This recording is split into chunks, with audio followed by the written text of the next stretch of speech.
Masih di Jateng Love Everybody Kang Mas Bayu, masih bareng Eka Kurniawan. Dan sore hari ini kita kedatangan tamu Kang Mas Bayu, seorang ini adalah image consultant dan juga color style analis. Keren banget ini, banyak banget ini spesialisnya mbak-mbak satu ini. Udah hadir Mbak Bonita yang cantik banget sore hari ini. Selamat datang Mbak. Selamat datang, selamat, terima kasih. Sehat ya? Alhamdulillah. Iya, seger banget loh ini siang hari ini. Oh ya, ini mumpung masih suasana Syawal Mbak, aku mohon maaf lahir batin ya, karena kemarin sempat ngerasa nih Mbak. Oh ya? Kemarin kan dikasih tahu Sita tuh, Ya. Mas besok tamunya ini spesialis warna, terus apa namanya gambar-gambar gitu. Wah ini ya Feng Shui ya, aku pikir Feng Shui, oh warna-warna tembok gitu-gitu. Oh ternyata bukan. Bisa dijelasin nggak Mbak ke Kang Mas Bayu, ini tuh color spesialis tuh kayak gimana? Oh, color analyst. Kan color analis ya, Iya, oke. Ikat aja ya. Iya. Color analyst. Hah? Gitu, jadi personal color analyst. Personal color analyst. Jadi sesuai dengan namanya kan saya menganalisa warna dari seseorang. Jadi kalau kita pakai warna itu kan belum tentu cocok satu dengan yang lain. Belum tentu match ya. Cocok sih. Artinya pernah nggak Mas? Maaf Mas. Eka, kenalan dulu Eka. Mas Eka, senang ketemu Mas Eka. Saya juga Mbak. Jadi Mas Eka pernah nggak ngalamin pakai baju tertentu, tuh kok aku kelihatan kusem banget ya? Perhatiin nggak sih gitu loh? Atau aku pakai kacamata, mungkin frame saya tuh yang ini kok bisa aku tampak lebih seger ya, lebih cerah, lebih mukaku tuh kayaknya tuh bersih gitu, sehat gitu, kelihatan gitu. Nah, iya, pernah. warna itu kan pengaruh banget kepada seseorang. Jadi kalau kita memakai warna yang salah, kita bisa kelihatan sakit. Oke, pucat gitu ya. Kelihatan kuyuh, nggak semangat, terus kemudian pigmentation, jadi kayak misalnya flek-flek itu semakin muncul Kelihatan. gitu ya. Nah, Oke. jadi kalau warna itu tepat buat seseorang tuh akan tampak jadi lebih muda, lebih cerah, Lebih menarik. lebih apa ya? Orang lihat tuh senang ya, segar gitu ya mukanya tuh kayak begitu. Oh gitu, berarti fungsinya itu ya, warna itu ternyata tidak hanya berefek kepada lingkungan sekitar, tapi diri kita juga harus diperhatikan ya Mbak ya. Jadi kalau kita bicara warna kan kita bicara juga gimana warna yang tepat untuk kita, kemudian juga warna yang memberi efek psikologi. Nah, kadang-kadang kan nggak semua orang aware ya, maksudnya kayak aku pantas banget nganggo iki yo gitu kan. Karena aku seneng. Karena seneng. Nah, favorit gitu ya. Tapi kan orang lihat kadang beda. Nah, caranya gimana Mbak untuk menyadarkan diri bahwa aku itu harus belajar memilih warna yang baik. Jadi kita tuh kan karena tidak pernah membandingkan, Mas. Oh gitu ya, itu butuh pembanding ya. Kita tuh kan harus membandingkan. Misalnya ya, kalau saya bawa warna seperti ini. Oke, warna ini adalah warna netral kan? Iya. Warna netral, tapi ini warna netral yang cocok untuk berbagai musim gitu. Artinya kalau kita bicara color itu nanti kita akan bicara tentang musim. Oke. Ya? Itu mengaruh di musim juga ternyata. Ya bukan musim yang itu namanya. Oh, kirain musim jadi hujan kalau kita gitu. Bicara kalau kita bicara color, kita bicara ada orang yang undertone yang akan kita periksa. Undertone skin itu adalah lapisan tipis di bawah kulit kita atau skin tone. Skin tone ya. Skin tone itu kita itu kan ada yang mudah berubah karena kepanasan, jadi merah, abu-abu, jadi hitam gitu ya. Nah, itu kalau itu skin tone. Kemudian kalau undertone berarti satu lapisan kulit itu DNA kita gitu. Di bawah permukaan kulit yang kelihatan. Jadi taunya dia lewat apa? Nah, lewat kita draping. Ini namanya draping. Kalau dikasihkan warna, makanya tadi saya bilang dibandingkan, Mas. Gitu. Jadi kalau misalnya saya pakai warna netral ini, tidak semua warna netral ini cocok sama saya gitu. Misalnya ini cocok sama saya, membuat kulit saya menjadi lebih bersinar, lebih terang, lebih cerah, lebih sehat. Atau saya pakai yang ini. Oke. Beda lagi. Ini yang disebut pembanding ya, Mbak? Ya, kita akan membandingkan. Oke. Karena kan kita biasa kalau kita sehari-hari itu kan kita nggak membandingkan. Kita merasa pokoknya aku senang, pokoknya aku favorit aku. Betul, ini aku deh, warnaku gitu. favorit ungu, harus pakai ungu aku, Iya, gitu ya. atau hitam aja gitu ya. Nah, Oke. perlu kita ketahui bahwa kalau hitam, coklat, Oke. abu-abu, putih, navy itu adalah warna netral sebetulnya. Oke, tapi ini Mbak, kadang nggak kayak aku kan agak hitam manis gitu ya Mbak ya, katanya sih. Kalau pakai warna-warna yang cerah itu kayak kelihatan hitam banget Mbak. Tapi kalau pakai hitam, aku yang merasanya ya itu lebih oke ya. Itu bener nggak sih sebenarnya gitu? Tambah hitam gitu maksudnya. Oh gitu ya. Malah ngece aja. Enggak sih Mas. Jadi bukan kita menjudge warna kita adalah oh itu kuning langsat, hitam legam misalnya, atau hitam manis, coklat apa ya biasanya? Coklat susu. Yes, pokoknya kayak gitu kan sering gitu ya. Nah itu bukan itu Mas yang kita nggak bisa ngejudge seperti itu karena itu kan istilah kita untuk skin tone aja ya. Kalau kita bicara undertone, nah kita akan bicara bahwa ini masuknya di cool atau warm gitu. Undertone skinnya tuh cool atau warm. Setelah ketemu cool atau warm, masuklah di season. Di musim itu tadi ya. Ya musim tuh ada 4 ya Mas, seperti ini. The 4 season itu kan ada musim itu adalah ada spring, autumn, summer, winter. Kalau diperhatikan sama nggak? Kalau sekilas sama. Perhatiin. Kalau diperhatikan. Perhatikan nggak? Sama nggak? Beda ya. Beda. Bedanya apa? Coba diperhatikan pasti Mas. Yang mana sama yang mana? Antara yang sini sama yang sini. Yang sini lebih cerah, maksudnya lebih berwarna ya, lebih muncul warnanya ya. Lebih muncul. Ini yang sebenarnya bukan karena muncul atau tidak ya, tapi Mas perhatikan di sini base-nya lebih ke kuningan. Lebih warm. Lebih warm. Ini lebih kebiruan. Lebih cool. Nah, makanya kalau kita bicara tentang warna, tentang undertone skin, kita bilang bahwa kita bicara bahwa warm itu based on yellow, kemudian cool based on blue. Nah, karena kita tahu bahwa dasar warna itu kan ada 3, merah, biru, kuning. Nah, kalau merah, biru, kuning supaya lebih jelas ya. Ini kan, sampai merah, biru, kuning kan kita jadi tahu nih. Ada warna yang cenderung ke kuningan, ada warna yang cenderung based on blue. Betul? Iya, betul. Nah, ini kan bercampur Mas masalahnya. Iya. Kita bicara biru ya. Warna tuh kan ada 3 nih. Yellow, merah, red, sama blue. Begitu bercampur dia akan menjadi seperti ini. Ya kan?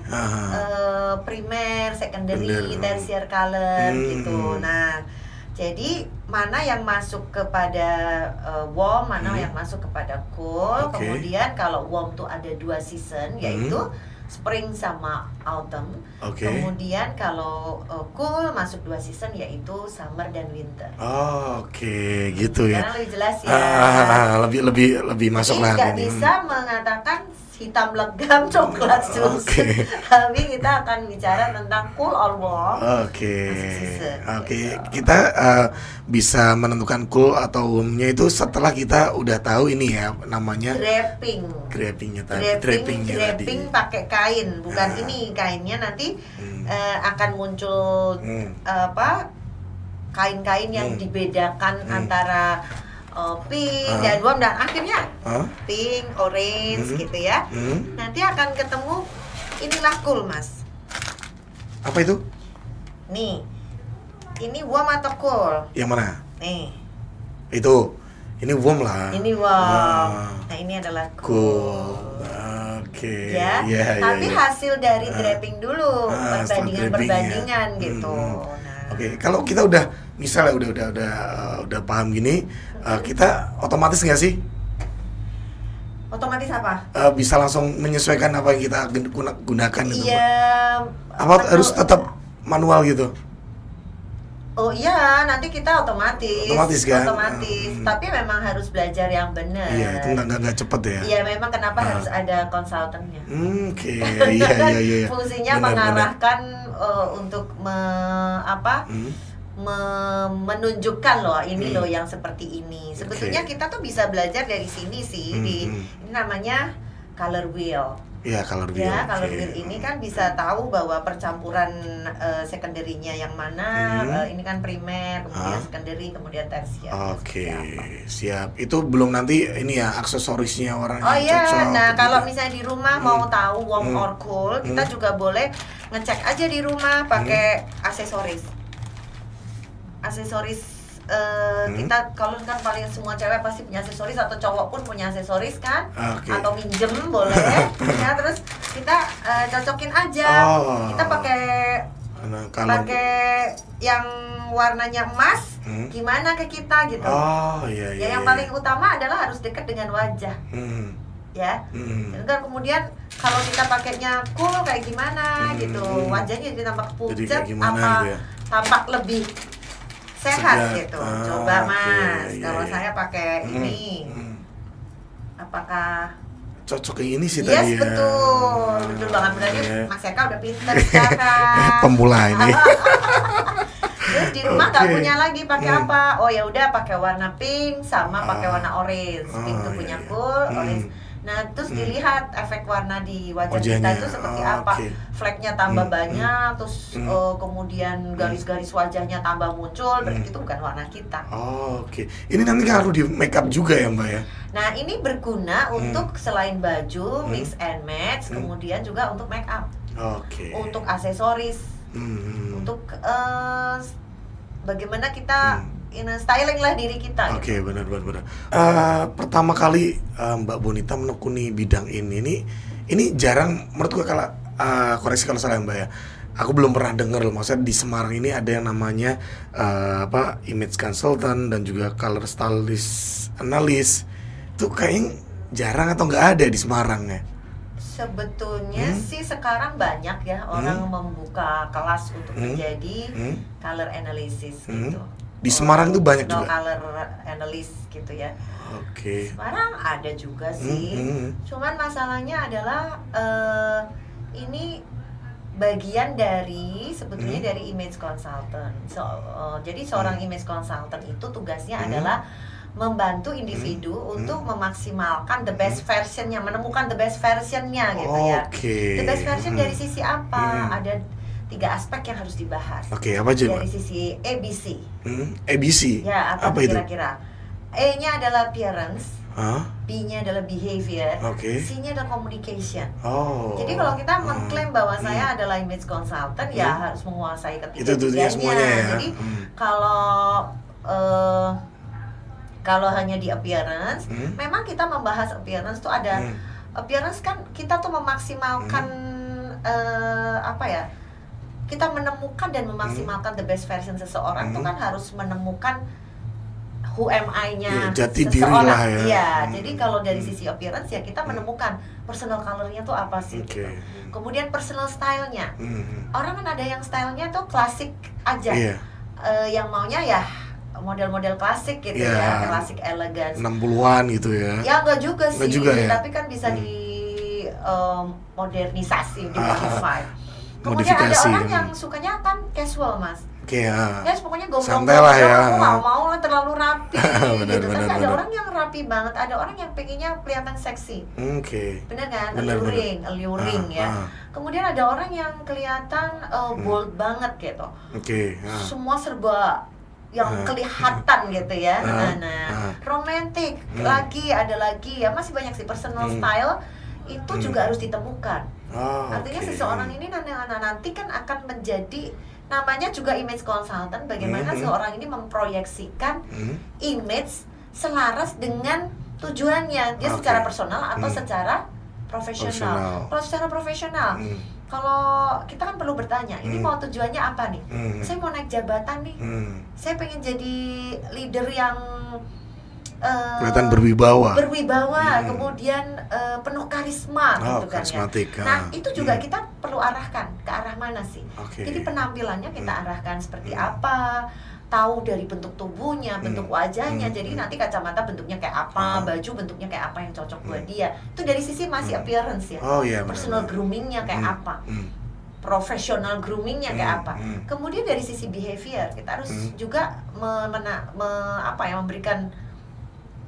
memberikan arahan bahwa ini loh sikapnya tuh kayak begini loh, untuk menjadi lebih elegan. Kemudian juga gimana bersikap, berperilaku, bahasa tubuhnya juga diatur gitu. Sampai ke bahasa tubuh sampai ke hal-hal yang kecil Mas. Caranya jalan, caranya duduk, caranya berbicara, nah berdiri. Kemudian kita bicara communicationnya juga kita mesti arahkan bagaimana berkomunikasi secara interpersonal, menjadi pendengar yang baik, bagaimana bersikap asertif, kemudian bagaimana menjadi orang yang disukai saat pertama kali kita ketemu ya, klik pada saat 7 detik pertamanya, ngomongnya apa, kemudian first impressionnya seperti apa, kemudian juga bagaimana berbicara di depan umum. Membangun sebuah image berapa minggu, Mbak? Wah, perlu habit ya Mas. Ini kan berubah habit. Kalau aku biasanya udahlah gini aja gitu kan. Duduk aja dirubah sedikit aja pegel kan. Iya benar. Susah banget. Wah, harus gini. Tapi kalau dijadikan sebuah kebiasaan kan jadinya santai lah. Nah, selama ini Mbak Bonita kalau membangun image seseorang itu paling cepat orangnya itu butuh berapa waktu? Nah kalau orangnya mau belajar ya setelah diberitahu langsung dipraktekin ya langsung bisa. Kalau kita bicara public speaking perlu praktek kan, yang terus menerus. Itu juga harus bisa bicara di depan umum. Udah tampilannya bagus, behaviornya bagus, kemudian nggak bisa ngomong kan juga perlu waktu Mas. Tergantung masing-masing pribadi. Apakah dia seneng banget, happy untuk belajar ya cepet. Pak ada yang butuh waktu setahun gitu Mbak? Tergantung Mas ya. Ada nggak? Maksudnya selama ini Mbak Bonita kalau mengontrol lagi sih saya enggak ya, tapi paling dalam waktu dekat 3 bulan kita masih komunikasi terus karena juga kalau misalnya private dengan saya kan biasanya mereka masih nanya-nanya nih. Iya, tetaplah. Buban mau pakai baju ini cocok juga. Aku tuh mau kedatangan tamu ini, aku pakainya baju apa? Oh, pakainya ini gitu kan saya suka kasih gambar, video call gitu. Itu pelayanan Mbak ya? Iya gratis dong. Ya. Harus gitu ya, karena kan ini memerlukan memang tidak pelajaran yang sekali di kelas selesai gitu.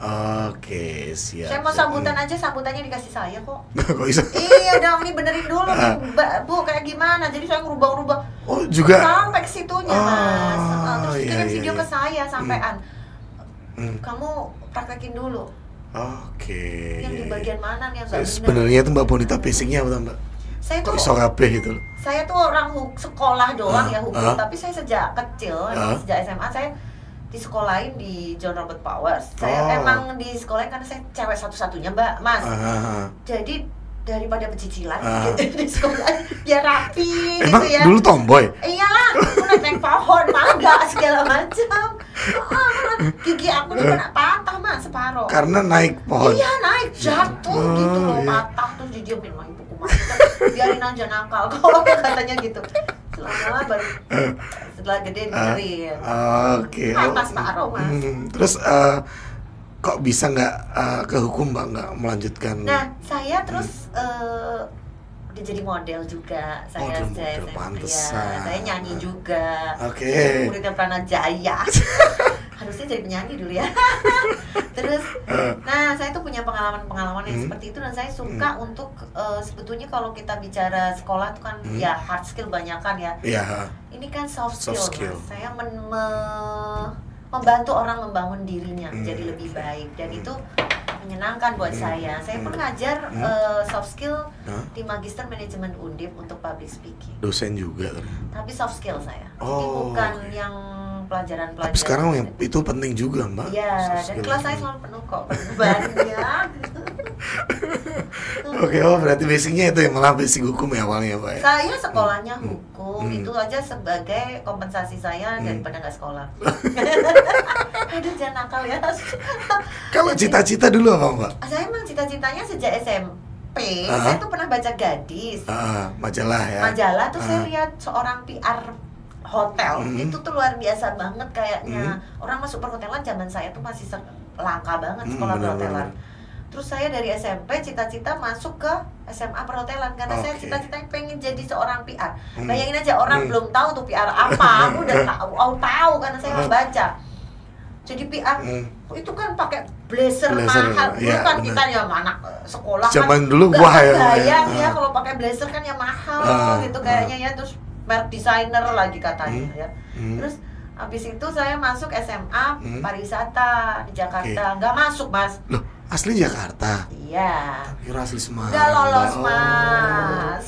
Iya. Nggak lolos, terus aku kata ibuku masuk aja di ini deh. Oh masuk, waktu itu ada IKIP. Justru namanya IKIP dulu. Oh SMA IKIP. SMA terus IKIP kan. Oh lanjutnya kan yang guru-guru itu ya? Jadi UNES kan, iya. Karena saya nggak diterima di waktu itu kan Jakarta, di UI daftarnya gitu. Nah, terus saya diterima di IKIP bahasa Jerman. Sebetulnya saya pun juga pengennya pokoknya harus kerja di hotel. Pokoknya PR lah ya, humas gitu ya. Nah, terus setelah itu nggak diterima masuk. Oh, saya sempat diterima mas di Akademi Pariwisata dan Perhotelan di Trisakti. Kenapa nggak diambil? Mami saya nggak mau bayar.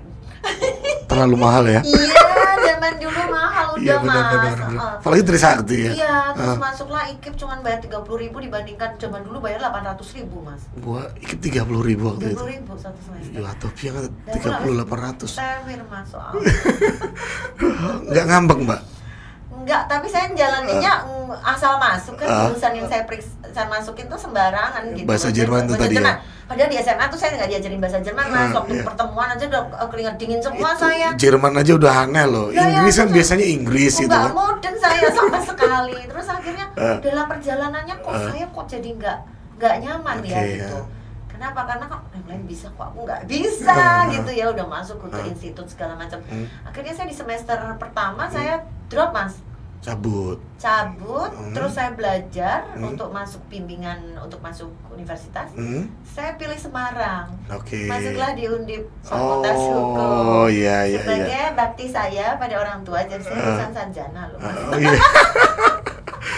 Yang penting orang tua bangga lah ya anaknya lulus. Saya lupa semuanya sekarang.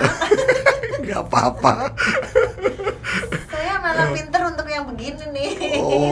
Terus akhirnya di Undip sampai sekarang tinggal di Semarang. Nah, terus saya banyak terus sekarang tuh saya cita-cita saya tercapai. Saya kan jadi model dulu juga di Semarang. Itu waktu masih kuliah di Undip? Kuliah. Jadi saya sering dipanggil sama dosen, nggak masuk kenapa gitu. Ikut siapa mbak? Toto Saha? Dulu nggak zaman Toto Saha mas. Dulu masih ada Hadi Capri, Charles. Oh iya, Charles dulu ya. Terus saya kebanyakan fashion show mas, sampai dipanggil besoknya, terus gue gak masuk. Saya sakit bu, lagi apa nang koran kayak gitu mas. Gak apa-apa lah, jadi kenang-kenangan buat saya. Iya. Terus akhirnya saya masuk jadi PR hotel. Di mana dulu? Santika. Oh dulu Santika, yang Pandana kan? Iya, saya sampai terakhir adalah PR manager. Tercapai cita-citanya. Saya sempat di bank waktu lulus hukum. Karena model ya jadi gampang mas ya, mau masuk bank. Iya model tetap gitu ya. Diterima gitu, tapi saya nggak nyaman juga karena saya orang yang nggak tipikal nih ya, nggak tipikal yang rutinitas gitu. Saya pengen sesuatu yang ini kan bisa dibuat gini, ini buat gini, kenapa nggak gini gitu. Jadi kok jiwanya meronta-ronta kayak yang terkekang gitu ya. Gitu. Setahun di situ. Iya, sempat setahun ya, nggak sampai berapa bulan. Loh, saya pun masuk di hotel tuh mas, yang pertama kali masuk tuh nggak diterima loh mas. Karena? Dulu tuh kan Santika tuh grupnya Gramedia ya, mungkin kan model mungkin nggak diterima. Karena, iya. Karena persepsi yang tanda kutip ya, mungkin menurut saya ya. Terus jadi lamaran saya pertama nggak diterima, orang-orang udah bekerja sih penasaran banget, kok saya nggak diterima sih? Apa sih bedanya gitu kan? Saya ngelamar lagi. Tapi CV-nya nggak tulisin model? Tetap ya? Iya. Tapi emang saya agak di itu mas, agak di wawancara saya agak berbeda. Saya sempat disuruh tunggu berapa jam, terus ada telepon, terus dites lewat telepon. Tapi 10 tahun berarti kan berprestasi di situ. Iya, alhamdulillah sih. Sama manajer ya? Manajer. Kalau nanya ke Santika, tanya Bu Bonita pasti tahu. Dapat diskon nggak? Kalau sekarang mah nggak kenal, tapi mereka tahu lah jejak alas itunya yang buka alasnya yang siapa. babat alas ya. Babat alas. Oke, siap. Terus ke situ, sempat ke bank, sempat ke hotel. Iya, hotel. Terus saya tiba-tiba memutuskan untuk saya itu berhenti. Oke, itu di tahun berapa Mbak? Di tahun 89. 89. Saya udah memutuskan berhenti kan. Aku 89, 98. Oh 98, kan Lawasman 89. 98 tuh saya tuh memutuskan saya mau buka sekolah. Oke, sekolah apa itu? Dulu sekolah PR. Oke. Terus saya kan karena sekolah dari John Robert Powers, saya sekolah-sekolah yang kayak gitu, kepribadian. Kalau lihat sertifikat saya itu banyak banget, Mas. Okay. Terus akhirnya saya memberanikan diri, akhirnya buka kelas-kelas, sampai akhirnya ngikutin tren terus cita-cita saya selalu ada. Buka kelas pertama kali Mbak, ini gimana caranya? Wah, pas itu tuh pas 98 tuh pas ya, habis pasca reformasi ya. Iya, rame-ramenya saya tuh ada di bank di Pandanaran itu apa ya namanya? Mega. Tuh. Bukan, dulu banknya udah meninggal. Udah likuidasi. Iya, itu mah sepinya nggak karu-karuan saat itu. Iya. Tapi namanya saya itu dulu waktu bekerja tuh bangun hubungan yang sangat baik sama klien. Oke, relationship-nya terutama dengan ya. Pak Jai Suprana waktu itu yang referensi saya adalah Pak Jai Suprana, dulu saya banyak. Oke. Pertama dibuka langsung satu kelas penuh. Oke. Kok bisa Mbak, dulu kan medsos belum semasif sekarang. Saya ngerti. Karena dibantu teman-teman itu ya. Saya dulu Mas Eka kalau mungkin nanya-nanya nama Bonita pasti mereka tahu lah. Bekas PR-nya Santika gitu ya, agak beken dulu sering di koran soalnya. Suara Merdeka ya dulu. Iya. Oke. Sangat orang kenal kalau zaman dahulu. Itu sejarah Mbak Bonita Kang Mas Bayu. Sampai sekarang. Nah, ini setelah buka kelas itu, sekarang masih ada itu Mbak, sekolah PR itu? Enggak, sekolahnya sekolah kepribadian, sekolah public speaking. Sekarang ini ya. Ya, terus saya banyak punya murid-murid private itu ya yang punya jabatan untuk membangun dirinya sendiri. Termasuk kalau image consultant itu kan kita juga bantu dia untuk bantuin belanja mana yang cocok. Bantuin juga sortir bajunya. Iya, sedetail itu ya Mbak ya. Oke, siap. Terus Mbak apa namanya?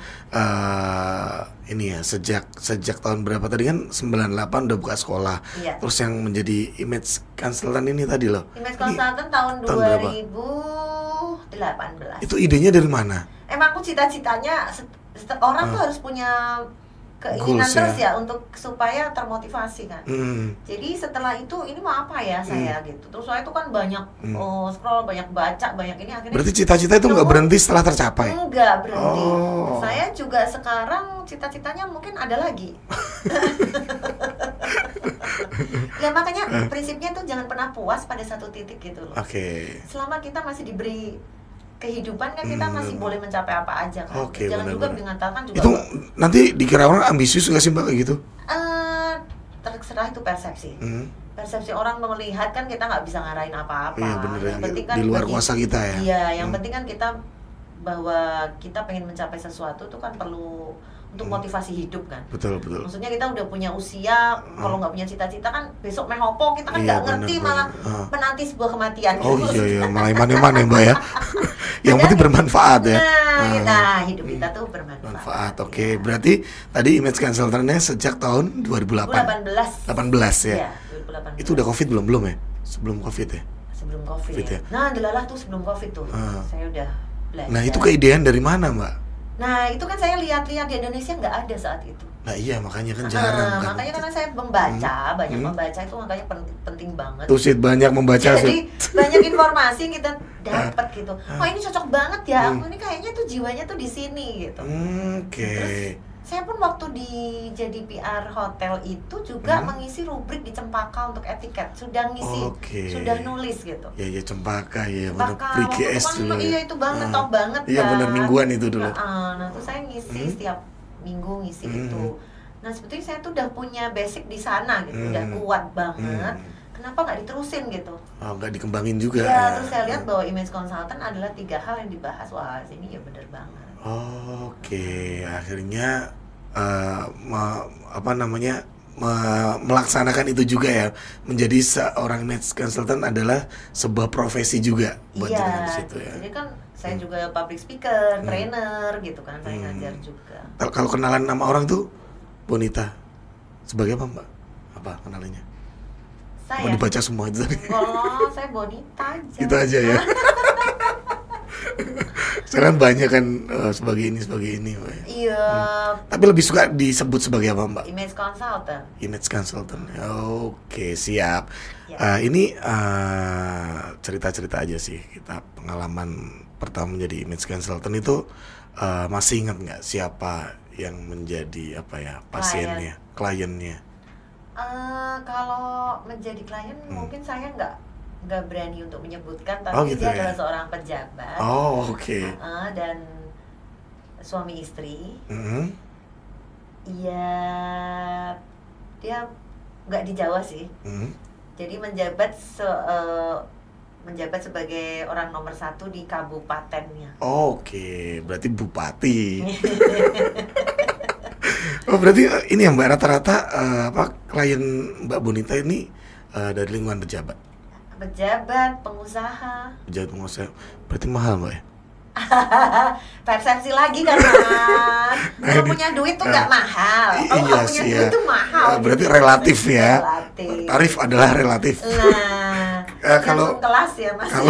Kalau seorang mahasiswa Mbak, itu harga itu sebenarnya khusus atau semua sama Mbak untuk ini? Kalau saya tuh kan itu kan tadi yang dibilang image consultant untuk membantu secara private. Atau membantu kami punya satu kelas publik. Untuk public speaking, untuk personality development. Itu yang rutin tuh di situ sih, saya masih punya itu. Tapi itu kelas juga dibuka kalau saya pas jadwalnya pas gitu ya, kan pas break di minggu itu. Saya kan banyak training keluar Mas, soalnya banyak dipanggil oleh corporate gitu. Iya, berarti ini tergantung ya, kalau private ya tetap lebih private tuh. Nah, kalau memang private tuh lebih fleksibel karena kan bisa atur, saya pas nggak ada jadwal nih boleh gitu.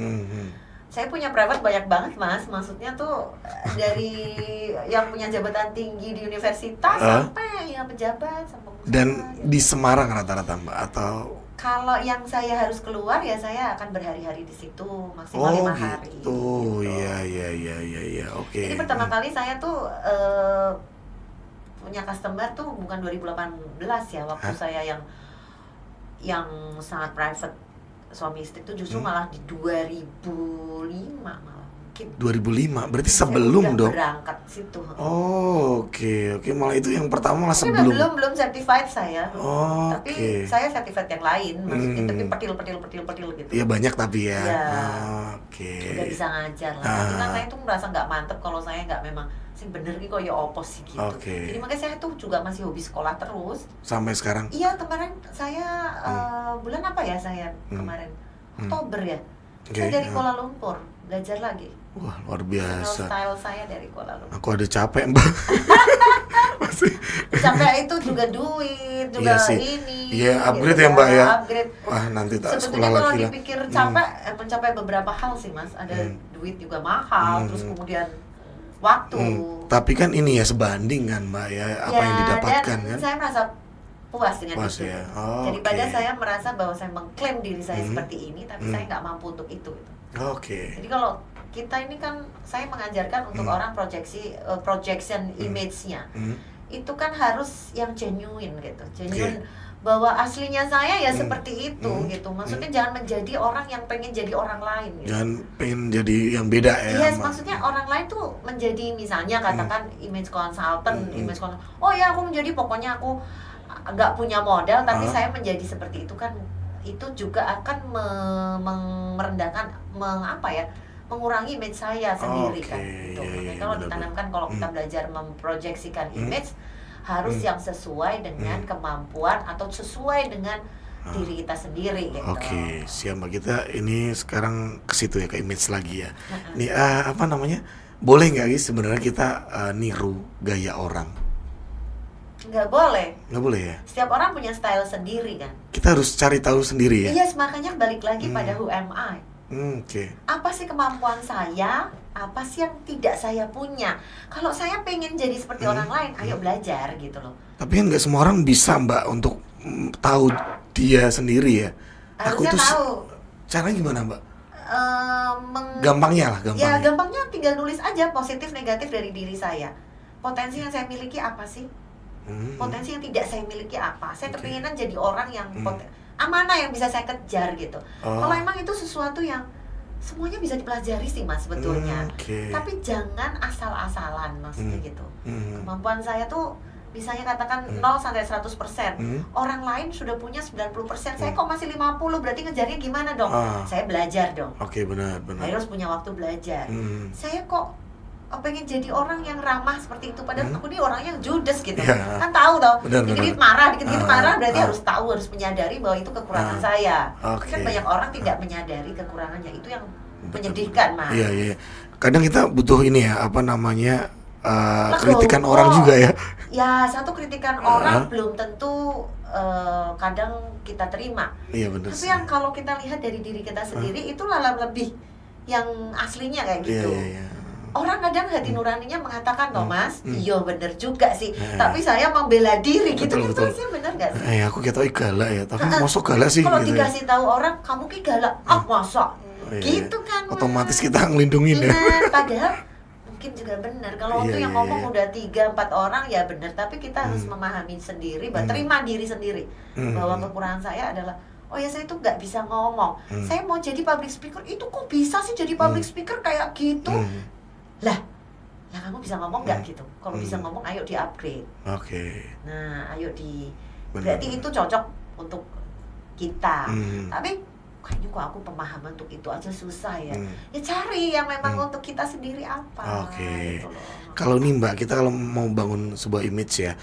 Kalau Mbak Bonita ngajari orang misalnya, lebih ke cara komunikasi dulu atau lebih ke gaya berpakaian dulu?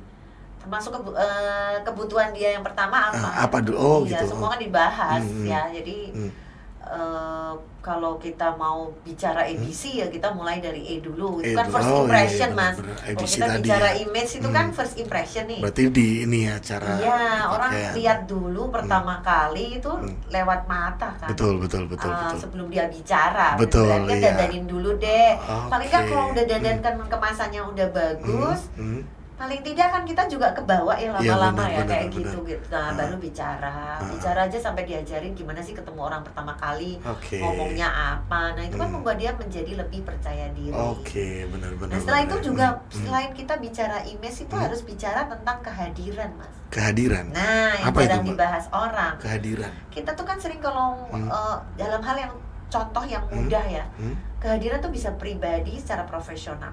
Kehadiran kita itu kan kita ngobrol aja. Kadang kita nggak hadir loh di situ, betul nggak sih? Feel-nya. Ya orangnya, maksudnya orangnya ada, matanya kita natap, pikiran kita kemana-mana bisa nggak? Oh iya benar. Nah itu kan namanya nggak hadir Mas. Jadi kan kadang-kala kita mengabaikan, susah untuk mendengarkan orang bicara. Nah itu kan hal yang bagaimana membuat sebuah image yang baik gitu. Kehadiran tuh itu ya. Iya, kehadiran tuh itu presence. Betul. Jadi kalau kita memang mau bicara image itu kan juga kehadirannya itu dong. Image bagus, semua ABC bagus. Tapi ternyata kalau dia ngomong tuh dia nggak hadir loh Mas. Kosong gitu. Kosong terus apa? Kalau enggak handphone, sibuk sama handphone. Iya benar. Nah, kehadiran tuh sama juga begini Mas. Kita nih zaman sekarang tuh kan orang suka ada undangan sana kita hadir, undangan sini kita hadir.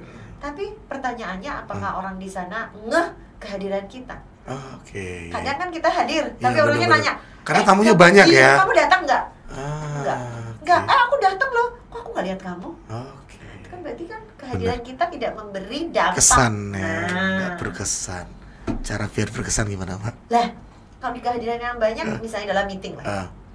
Meeting dalam satu ruangan kan kita juga kasih dong masukan, kita juga bertanya supaya juga orang itu hadir tadi loh dari perwakilannya. Tadi idenya sih ini. Iya, idenya sih itu gitu ya. Terus kalau di tempat yang banyak sekali ya udah ketemu yang kita kenal. Gitu kan. Ya salaman, jangan menyendiri, yang penting salaman pulang gitu aja lah, itu namanya kan enggak. Ya enggak hadir itu ya. Ada orang yang sering hadir di mana-mana tapi orang nggak berkesan dengan kehadirannya gitu. Orangnya kayak apa sih? Oh kemarin dia hadir sih, tapi aku nggak paham tuh orangnya diem aja sih gitu. Sing di wonge gitu. Itu mah keterlaluan kalau sendiri. Oke Mbak Bonita, ini waktu udah mepet juga. Sebenarnya masih banyak Mbak Sumi tak tanyain, bisa 1 jam lagi. Oke, thank you Mbak Bonita. Terakhir Mbak, terakhir aku pakai kayak gini tuh udah pantas belum Mbak? Iya, ini kan karena kalau kita menganalisa warna, kan nggak bisa pakai lampu-lampu kayak begini. Jadi itu membaurkan, membiaskan gitu kan. Jadi kita kalau keluar mau saya periksa boleh. Berarti harus yang cahaya alami. Siap. Oke, terima kasih Mbak Bonita. Terima kasih Mas Eka. Sehat selalu, sukses selalu. Nanti kalau ketemu di jalan sama saya, semoga ini berkesan jadi ingat aku ya Mbak nanti. Iya, kehadirannya berkesan. Oke, terima kasih Mbak Bonita. Salam buat keluarga di rumah. Terima kasih. Dan Kang Mas Bayu. Undangannya. Semoga bermanfaat. Amin, pasti bermanfaat. Oke, terima kasih Kang Mas Bayu. Setelah ini jangan kemana-mana, tetap di Jateng Radio.